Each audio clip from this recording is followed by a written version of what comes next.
Functions వస్తే చాలు పిల్లలకి ఎన్నో రకాల జడలు వేయాలనుకుంటాం. బట్ అస్సలు ఉంచుకోరు. వేసినంతసేపు కూడా పట్టదు.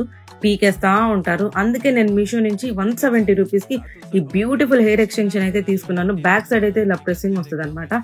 జస్ట్ ఇది వేస్తే మీ పిల్లల లుక్కే మారిపోతుంది. అలాగే మీకు హెయిర్ స్టైల్ నిలవదు అది ఇది అన్న భయం ఉండదు. చాలా బ్యూటిఫుల్గా ఉంది. మంచి 4.3 రేటింగ్ ఉంది. ట్రెడిషనల్ అవుట్ఫిట్స్ మీదకైతే మస్తు సెట్ అయిపోయింది. ఫంక్షన్స్ వస్తే చాలు పిల్లలకి ఎన్నో రకాల జడలు వేయాలనుకుంటాం. బట్ అస్సలు ఉంచుకోరు. వేసినంతసేపు కూడా పట్టదు. పీకేస్తా ఉంటారు. అందుకే నేను మీషో నుంచి 170 రూపీస్కి ఈ బ్యూటిఫుల్ హెయిర్ ఎక్స్టెన్షన్ అయితే తీసుకున్నాను. బ్యాక్ సైడ్ అయితే ఇలా ప్రెస్సింగ్ వస్తుంది అనమాట. జస్ట్ ఇది వేస్తే మీ పిల్లల లుక్కే మారిపోతుంది. అలాగే మీకు హెయిర్ స్టైల్ నిలవదు అది ఇది అన్న భయం ఉండదు. చాలా బ్యూటిఫుల్గా ఉంది. మంచి 4.3 రేటింగ్ ఉంది. ట్రెడిషనల్ అవుట్ఫిట్స్ మీదకైతే మస్తు సెట్ అయిపోయింది.